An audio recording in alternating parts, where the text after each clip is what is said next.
diesel trains run very well when properly driven and maintained. But faults and failures do occur.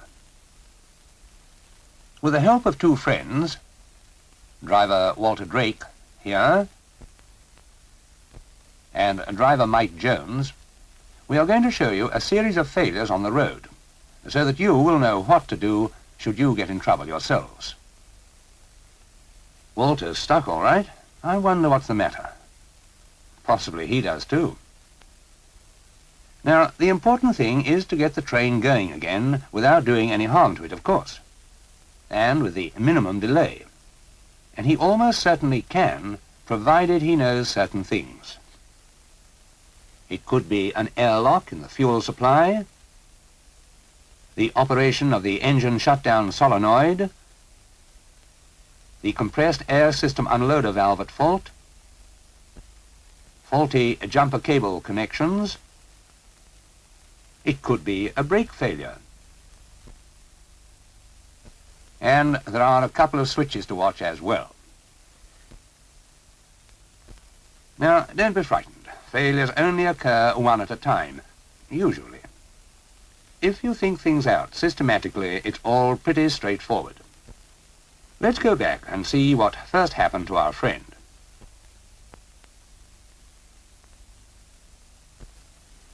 He was driving along happily enough when, good heavens, number 2 engine light has gone out. This could be serious. First, of course, make sure that the engine really has stopped by using the tachometer switch. Yes, no doubt about it. No, do not try to start the engine again while the train is still running. The throttle is wide open and the engine is still in gear. Besides, you should inspect the engine before trying to restart it. You've no idea what may have happened. At the first convenient stopping place, go and have a look at it. Before leaving the cab, remember to destroy the vacuum, stop the other engine, and make sure the compartment door is locked. You don't want some inquisitive schoolboy fiddling with the controls.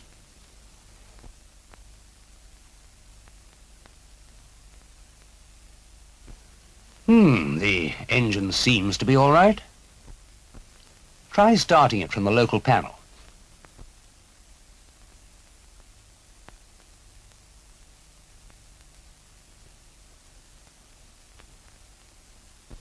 But try only 3 times and pause for at least 10 seconds between each attempt to allow the engine to come to rest. Sometimes the flywheel will go on rocking longer than this. No good. Something really is wrong. Next, check on the engine shutdown solenoid.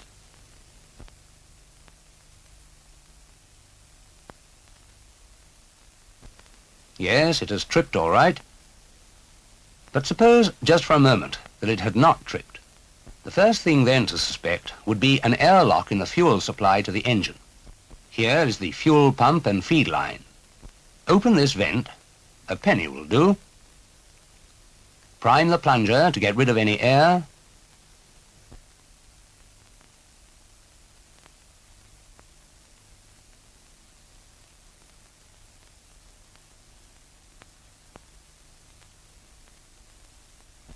Then close the vent again. But to get back to the solenoid. This trips whenever the engine is short of cooling water or the lubricating oil pressure is low. In either case, the engine should not be used until the oil or water is replenished. Just to check on the oil, there is a dipstick provided, but use only a clean rag to wipe it. Yes, the oil is low. So Walter must inform the guard and explain that engine and final drive have to be isolated.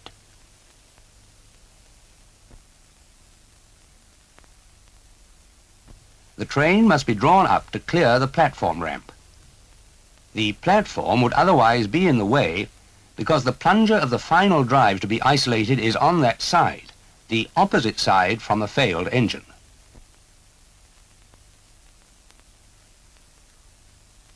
The rod for isolating the drives is kept in the brake compartment on these trains. This is the plunger with which the rod must engage. Insert the rod. Now pull out, rotate a quarter turn and let go. Quite easy, really. So far, so good.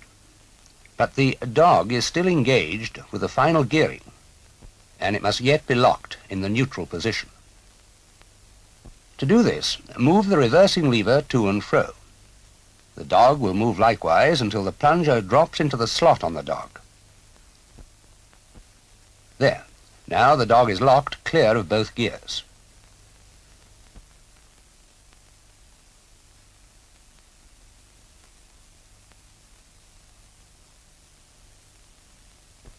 As a check, you must always see that the cardan shaft is free to revolve, like this.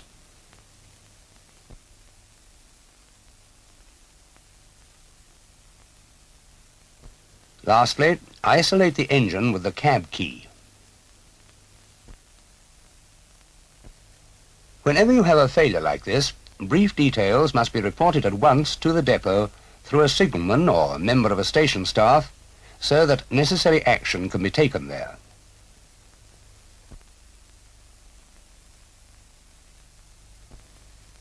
Back at the train, the guard waits until Walter returns, and then gives the right-of-way.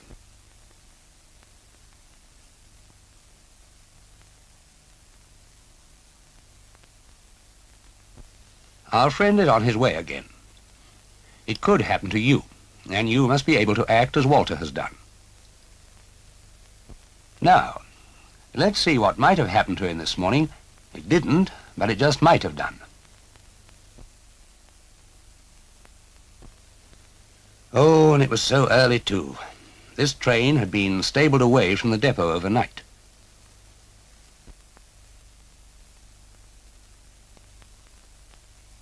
Hello, something wrong here. Apparently no electrical supply to the control circuit. That indicator light would have lit if there had been.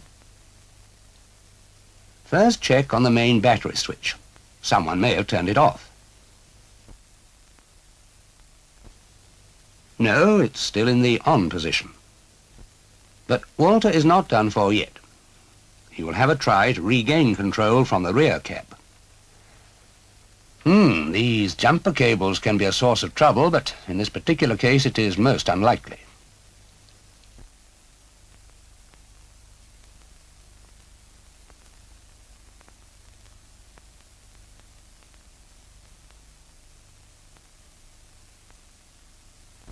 Ah, there's a light this end, which means the controls in the front cab are probably working too.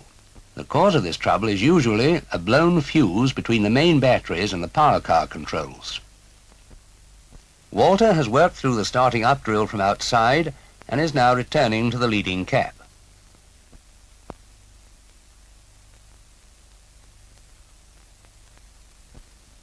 No, it will not move unless the reversing lever is properly in place. In fact, there is very little you can do with a train unless it is. Now to start up again.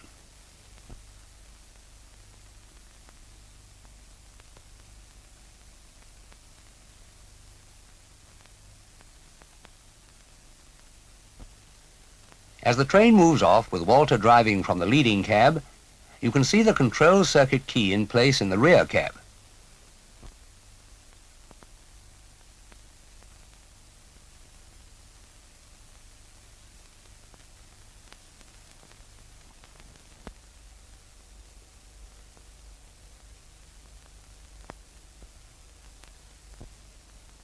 As Walter goes on his way again, let's see how our other friend, Mike Jones, is doing today.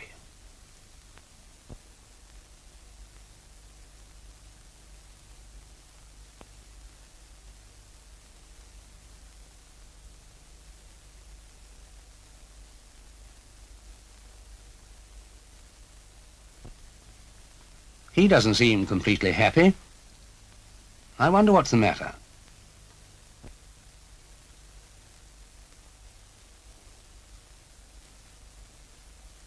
Yes, something is worrying him. Wheel spin? No, it can't be that. Dry rails and a slight downgrade.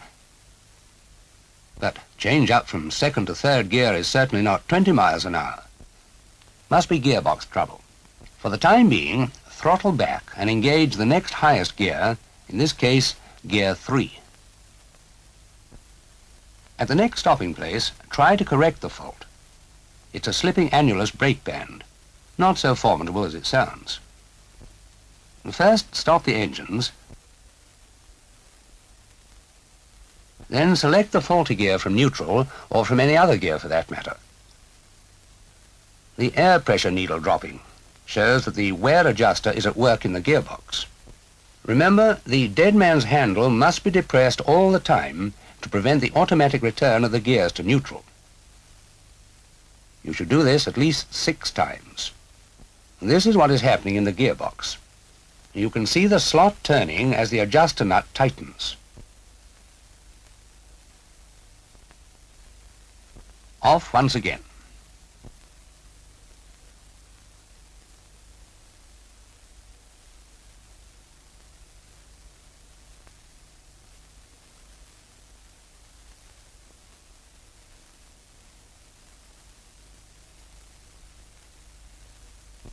Up to second gear.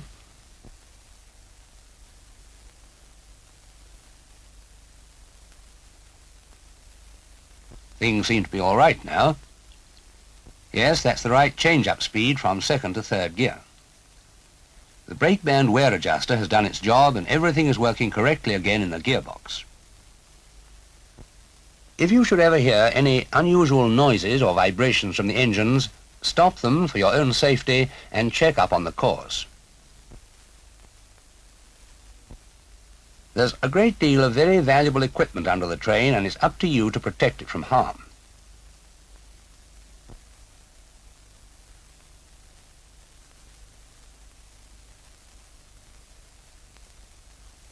Good heavens, fire! Well, first stop the train, of course. Now, let's not panic, me included. This is a bit unusual, but there it is, it's happened. Don't stop the train on a bridge or other unsuitable place. This is all right here.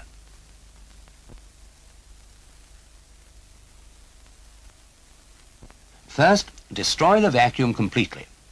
Then stop the other engine, turn off the control switch key, and collect the extinguishers. The automatic extinguishers under the train emit a rather toxic gas, so it's a good idea to check on the wind direction. The automatic extinguishers are very efficient and nearly always deal successfully with an engine or flywheel fire by themselves. But if the fire should continue to burn, the guard should look after the passengers and go on fighting it with the other extinguishers while the driver goes off to protect the train. In this case, the fire has been promptly put out and there's a good chance that the controls will be unaffected, so that the train can continue its journey as far as the next station. But before Mike goes, there are several things to do. First, turn off the alarm bell. Then, isolate the engine. The flame switch is for your use in case the automatic extinguishers happen not to have gone off automatically. Remember, it is important to conserve the other extinguishers if possible. It's most unlikely, but just in case the fire should break out again, the automatic ones are now empty and these would have to be used. See if you remember the drill for isolating the final drive. It's always isolated from the side of the train opposite to the disabled engine.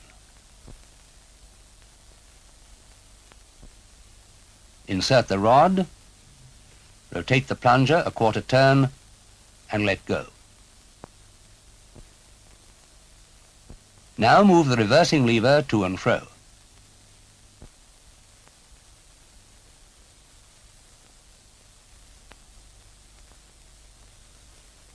And finally, check that the cardan shaft is free to revolve.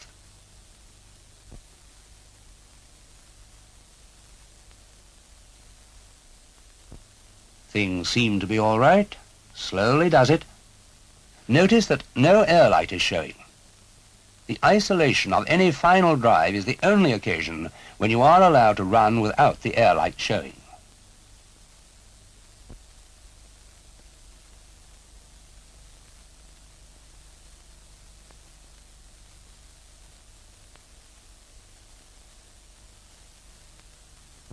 There's another train standing on the opposite line. I wonder if... Yes, it is Walter. Stuck again.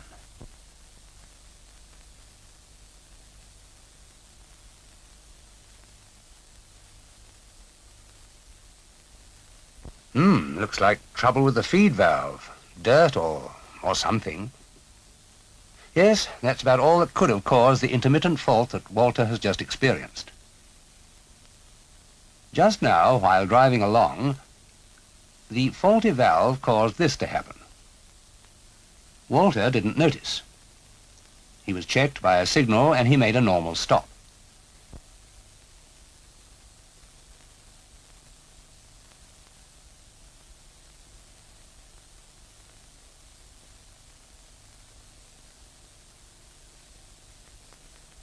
When he released the brake, only the usual 21 inches was registered on the train pipe. He was puzzled for a moment to find the brake still holding the train, but of course they were applied at 26 inches, and it'll take 26 inches to get them off again. Or will it? No, there's nearly always something that can be done. First, apply the handbrake. Then pull the brake release cords. Their position is marked on the frame by the usual white star. Number 1, under the power car front bogie. Number 2, behind the power car rear bogie. Number 3, by the trailer car battery box. And number 4, the other side of the box. This has equalized the vacuum on both sides of the brake cylinders. Remember to take off the handbrake, but to avoid a repetition of the fault when you drive off again, release the vacuum brake and return it to the lap position as soon as the vacuum reaches 21 inches. The fault should be corrected as soon as possible, as it's most undesirable to run for any length of time with the brake in the lap position. Consider now the other failures in the brake system, divided into 4. They may be in the high vacuum or train pipe in the power car, or the high vacuum or the train pipe in the trailer. Let's deal with each in turn. In each case, the power car is leading. Train pipe failure on trailer car.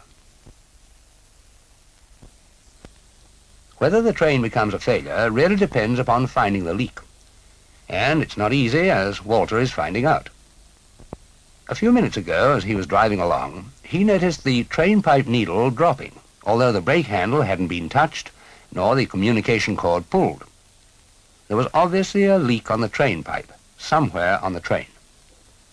So Walter stopped, but left the engines running. In order to hear the leak, it was necessary to leave the vacuum brake off, so the handbrake had to be applied. The guard assisted by depressing the dead man's button in order not to lose all the vacuum in the train pipe. Good, he's found it. It's under the trailer car. In this case, the trailer car brake cords must be pulled, but first it is necessary to apply the vacuum brake. It would be pointless to pull the cords with the brake released and the engine still building up the vacuum.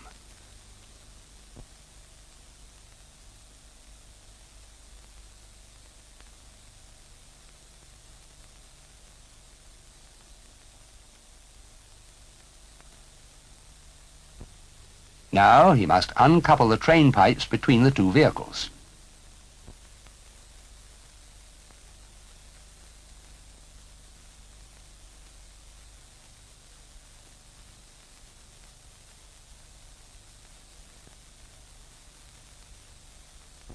And make sure that the disconnected pipes are secure on their dummy couplings. Black is the train pipe, blue is the high vacuum.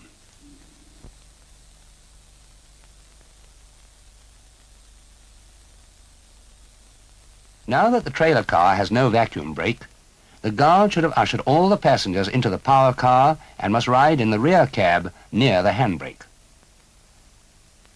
The train can still be driven from the leading cab.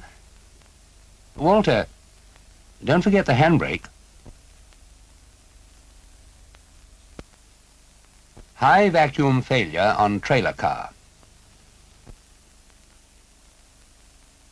It's the high vacuum failure on the trailer car this time. Let's assume he's found it. No need to pull any cords, but the high vacuum pipes must be uncoupled between the vehicles and firmly secured on their dummy couplings, the blue ones this time.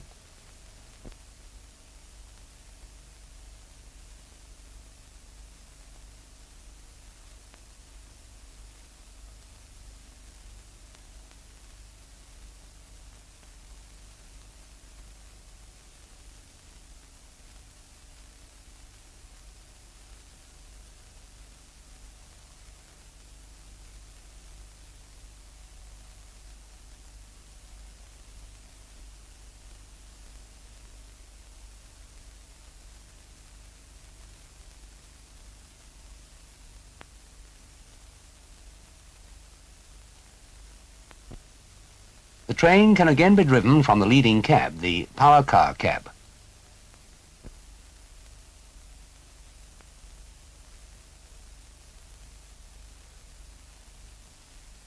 But first, the high vacuum or reservoir must be recreated.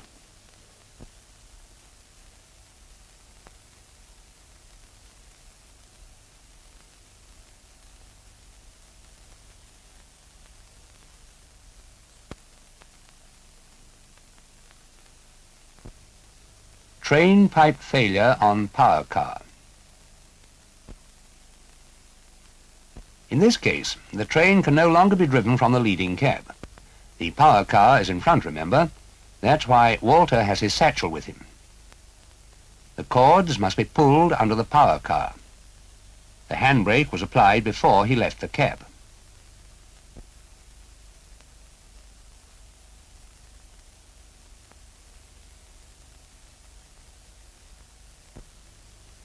This situation involves some rules, but we'll come to those in a minute.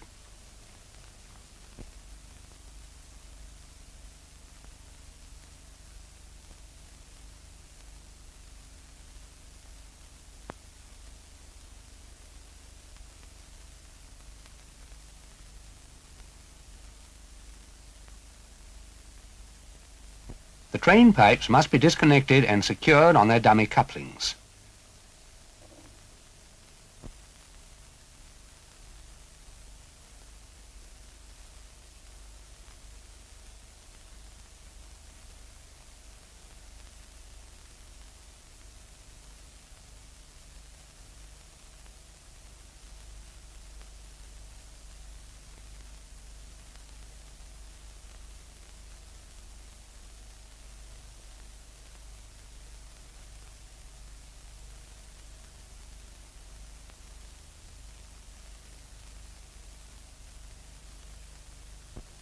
The vacuum supply is still available in the rear cab because it's obtained from the high side or reservoir, which is still intact.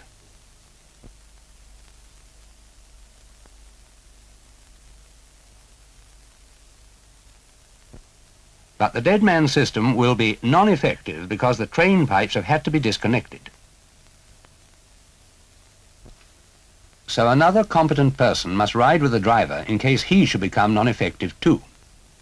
Luckily, there is a spare guard available, travelling passenger.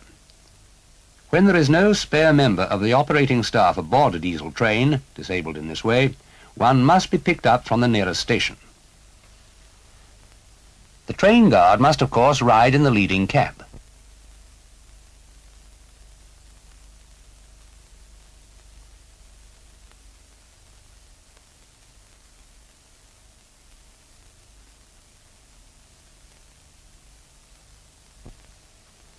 When the train is ready to move, he gives the driver right away by pressing the buzzer in the cab.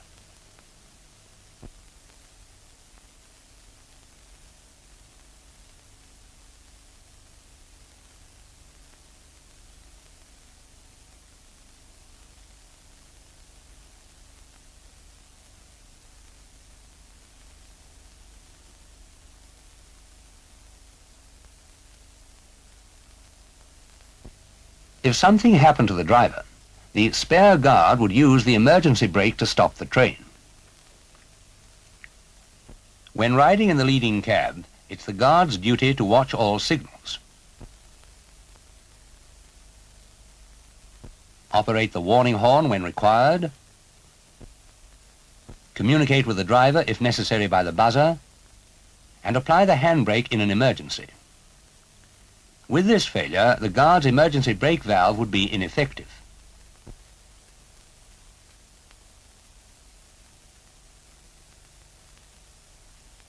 Driven in this way, the train must run at a reduced speed and be taken out of service at the first opportunity. High vacuum defective on power car. This is the last of the brake failures. The high vacuum has failed on the power car, which is still leading. There is nothing that can be done. Or is there? Well, yes. Sometimes it is at least possible to clear the running lines, as can be seen here. Arrangements have been made to run into the sidings, whilst Walter has pulled the brake cords throughout the train.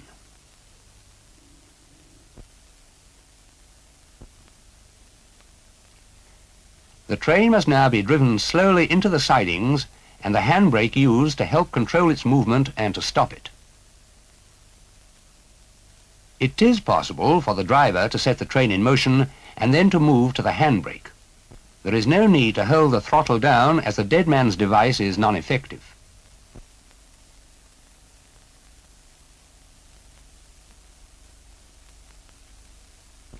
To conform with regulations, the guard must ride with the driver, and in this case is operating the handbrake under the driver's supervision.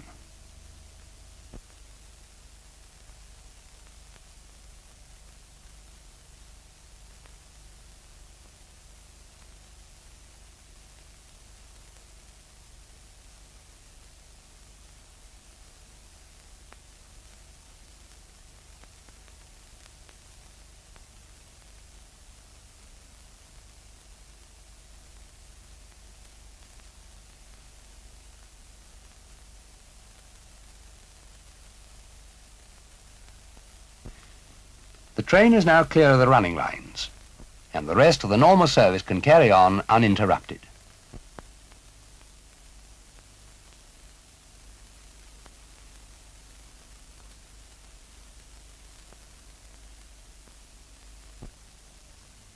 The handbrake must be fully applied after the train has come to rest. While we are in the front cab with both driver and guard, let's just see the procedure should the dead man system ever become inoperative. When it does fail, tear off this perspex cover over the valve in the power car, then isolate the system with this lever. Afterwards, the guard must ride with the driver in case the driver should be taken ill.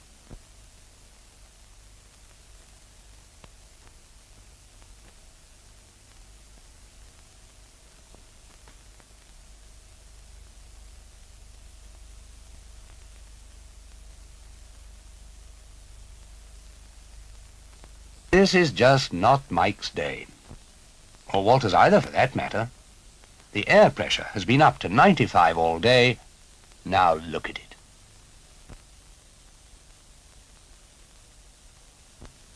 First, check the unloader valve for a fault. No, that's all right. Not a siding for miles, not a hope of clearing the running lines. Only one thing for it. Try to isolate both drives while there's still enough air pressure. The guard will have to go back to protect the train and fetch assistance at the same time. Mike has plenty on his plate. If the drives are not isolated, the train won't be able to move at more than 25 miles an hour, and it's a hell of a long way. The pressure's going.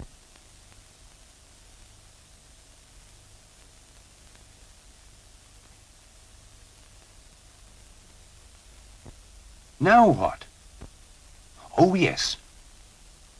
I wonder if he'll do it. If it drops below 50, the dogs won't move free.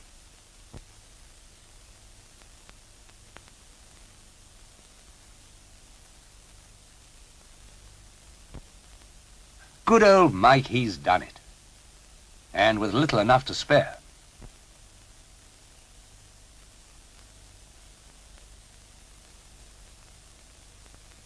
Sometimes the only cause of an air leak is a faulty unloader valve. When that happens, remove the thread protection nut, then the blanking off cap screwed to a dummy bolt, and then screw the cap over the air escape hole. This brings into operation the safety valve set at 3 to 5 pounds higher than the unloader valve. Oh, they've sent Mike a steam engine.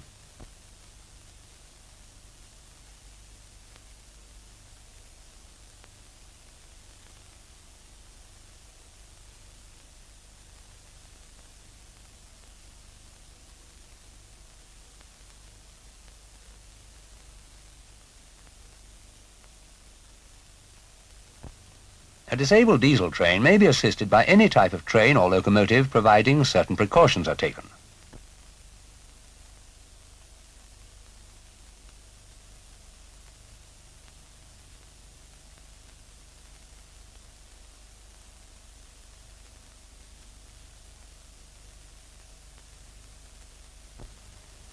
The fireman will couple up the engine. Meanwhile, Mike must explain briefly the cause of the trouble so that the other driver will know how best to handle the train. Only the screw coupling and vacuum train pipe can be connected.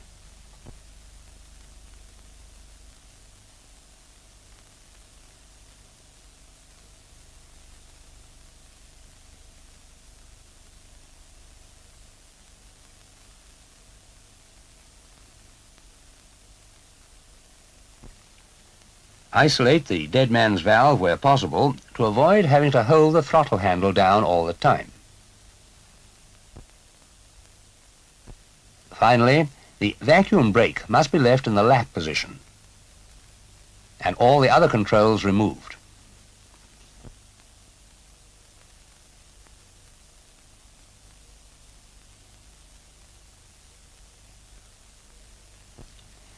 Now the train is ready to move, but cautiously and at a reduced speed. The diesel train driver must now ride in the leading cab and signal to the driver of the steam locomotive whenever necessary.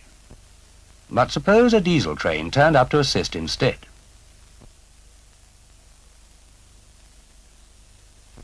It looks like... Why, it is Walter. He's got himself another type of train too.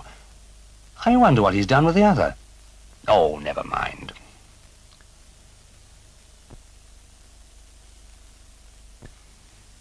Explanation as to the trouble is necessary in this case too.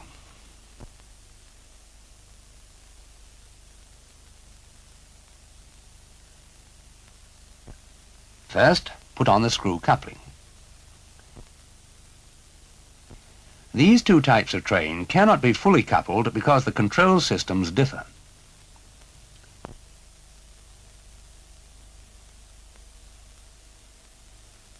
Now couple the vacuum train pipes.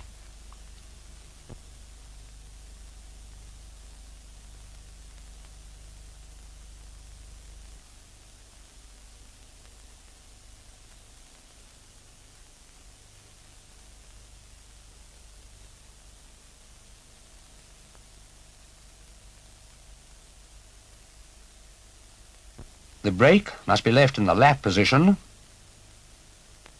the other controls removed,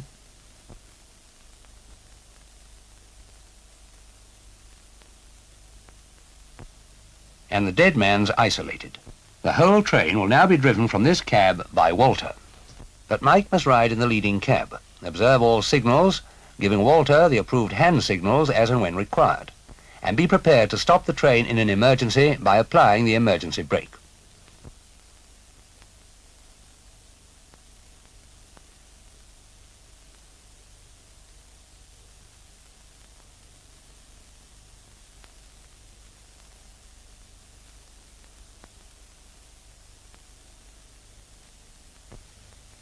Cheerio, Mike. Cheerio, Walter. And a better day tomorrow.